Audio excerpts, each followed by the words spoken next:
I'm going to show you how to edit your Walmart listing in less than 3 minutes so you can make more sales.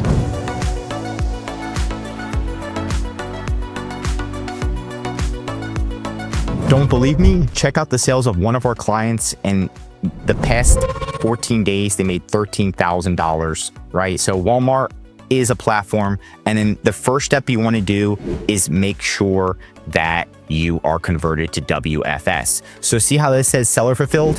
What you're going to want to do is click fulfill with WFS. You're going to convert it to WFS, and then you're going to go to WFS inventory. And then you're simply going to find the unit. Once it takes an hour to convert. Once it's converted, it's going to show up here, put the SKU in and click send inventory.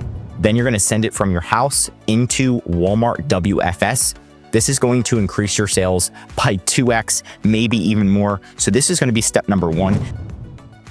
Step number 2 is to get your listing quality score to at least 81%. To get your listing quality score to at least 81%, you're going to go to the growth tab, listing quality. You're going to type in the SKU and see where it's at. It's at 26%. We need to get it to at least 81%. And these two things are going to help you show up on the first page of Walmart. I kid you not. Extremely easy. People don't do it, but it shows you exactly what to do to get to 81%. You're going to click 27 issues.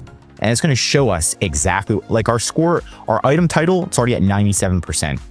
Our description, it's at 73. We need to get this up. So again, it's poorly written. It's too short. It's missing keywords. And a lot of these, we're just missing back-end keywords, back-end features. If we add these in, Walmart's going to help us show up on the first page, but we need to make sure that we match their listing quality score and get this one to 81% and convert it to WFS.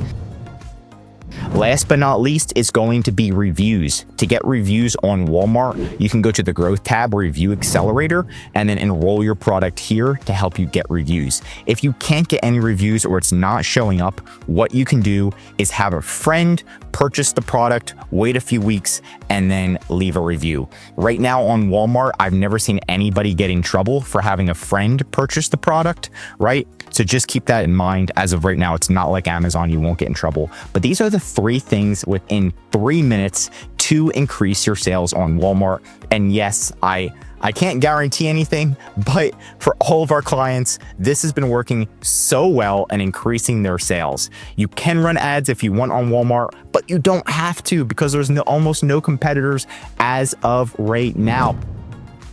That's it for today's video. What's the hardest part about optimizing your Walmart listings? If you learned something new, drop a like. And if you're a Walmart seller, I highly recommend subscribing to our channel because we're giving away great content that's going to help you in your Walmart journey. And of course, if you need help with increasing sales, anything mentioned in this video, or just help selling on Walmart, contact EHP Consulting Group. The link is right in the description to contact us or schedule a call. I'm Josh Hackett, signing out.